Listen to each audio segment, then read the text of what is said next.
Hey guys, we have a special guest today, DQA TFT, who placed 9th place in the World Championship and is like 1500 LP right now.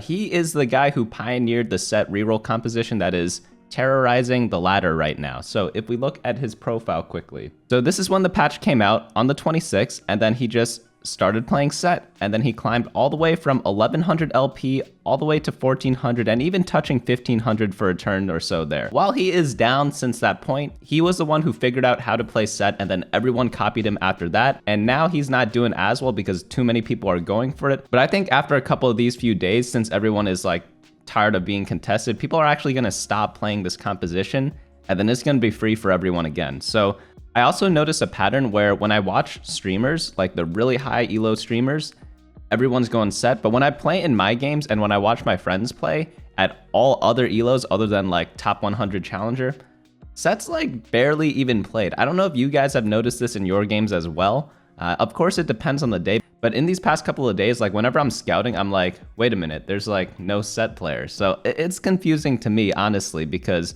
so many people have found success with it. Kyun is another player that did really well with it too. But today we are going to learn firsthand about all the little secrets of this comp and how to play it from one of the best there is. So we are going to go over the leveling pattern, the strengths and weaknesses of the comp, items for every champion, and how to play the early, mid, and late game. So first off, starting with the leveling pattern.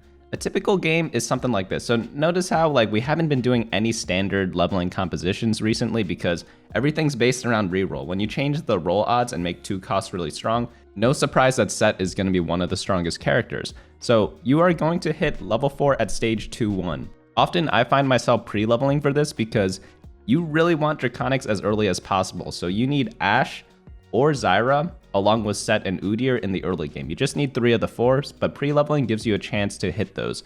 So after that, level 5 at 2-5, you are going to do fast leveling, and hopefully at this point on stage 2-5, you are able to make 10 gold of interest as well.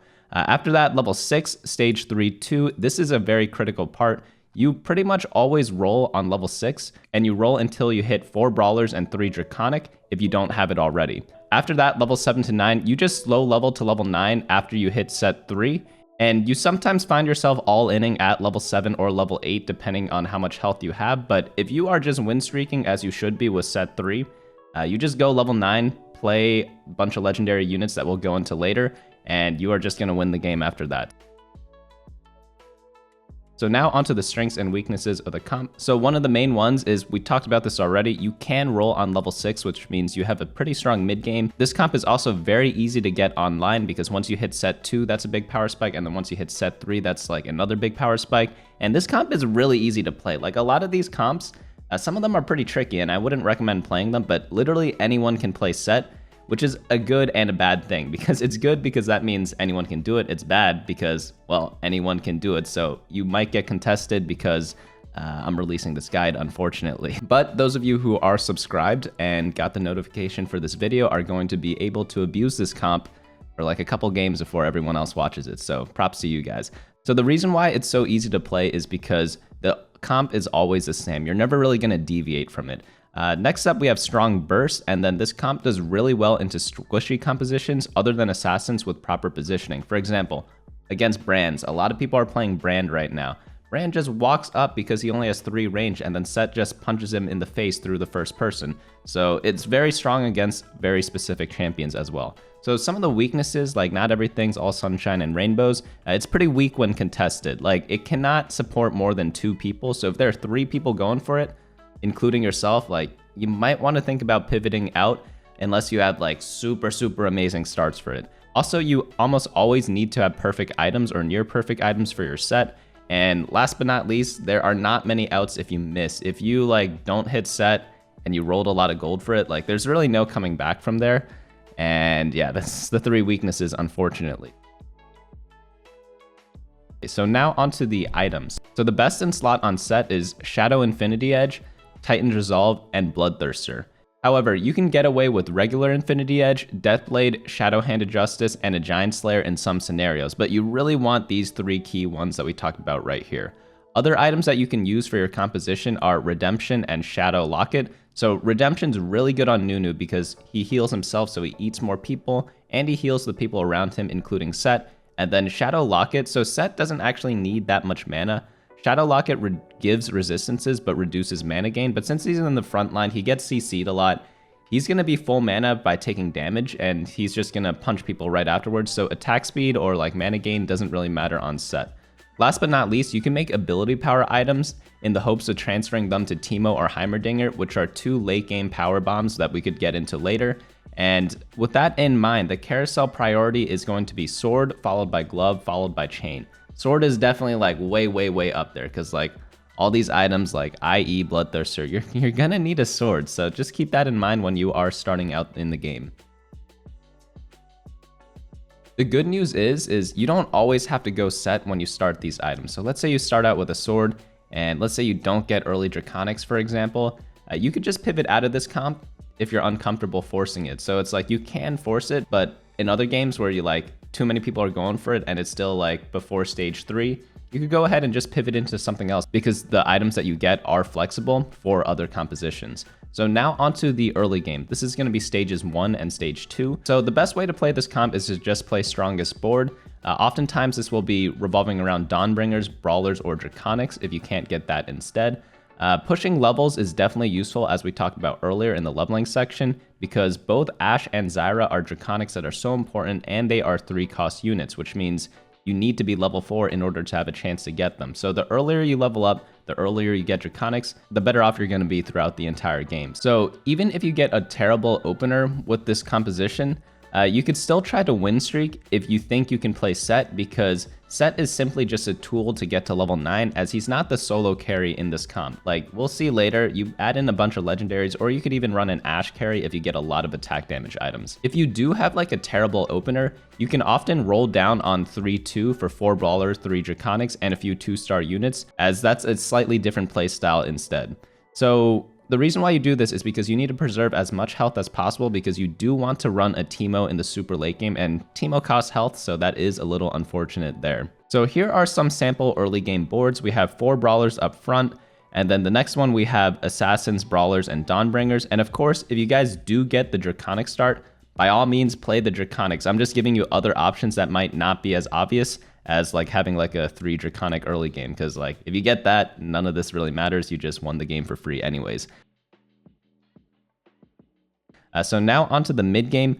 Roll down on 3-2 for 4 Brawlers and 3 Draconics, as we said before. And alternatively, if you think you're already stable, you can simply just econ and stay above 50 gold. So if your board is super strong but you don't have all the pieces yet, like that's fine, because you could just eco up and your health is going to be preserved anyways because you're already pretty strong. And with that extra gold, you can just roll down for set 3 and hit him that way instead. So one thing to note, and this separates a lot of the bad players of this comp from the good players, you often do not need to go for Ashe and Zyra, because most of the time they are bait units, and if you sell them for a larger economy instead and try to push levels quicker, you're going to do much better in most of your games. However, if you hit a lot of Nunus or other brawlers such as like Warwick or Gragas, you could go for them 3-star as you're rolling down for Sett. So here is a sample 3-2 board that we talked about earlier. We have the 4 brawlers in the front, and then we put Ashe and Zyra in opposite corners just like this.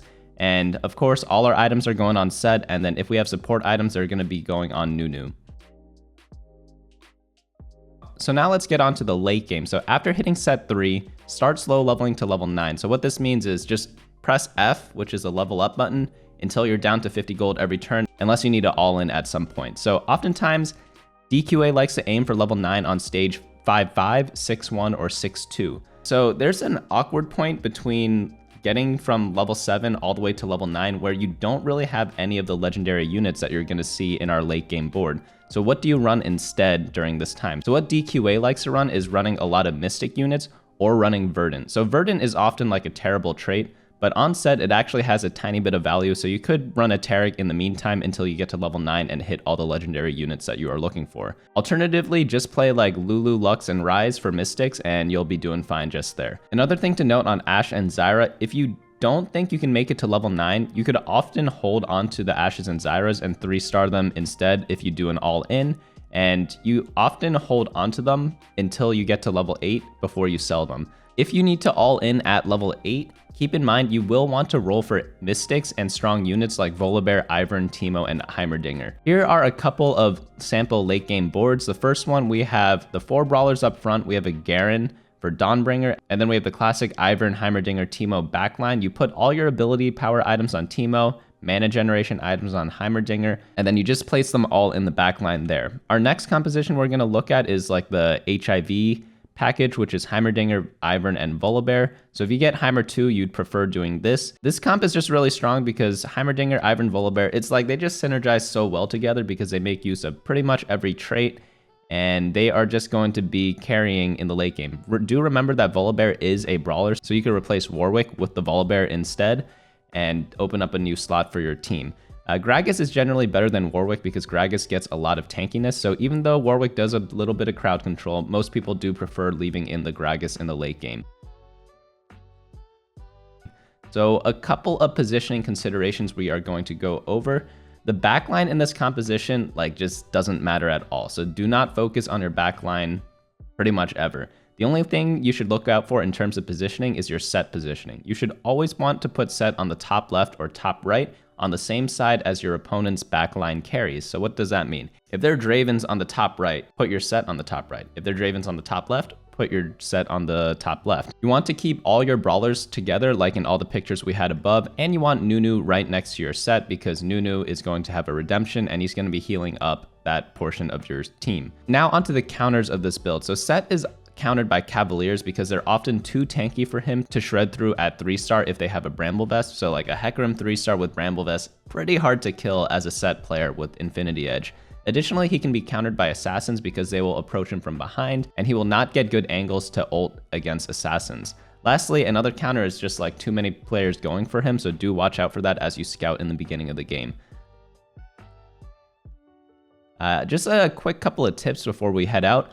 Positioning is key. So again, like the positioning tips we just talked about, like you really have to scout and keep track of your matchups to see who you're going to face, and move your Sett left and right to try to keep people guessing. Lastly, going 9 is crucial for winning games with this composition. A lot of people, they just get Sett 3 and then they kind of just chill, and they don't think they need to get to a super late game because they thought they already have it.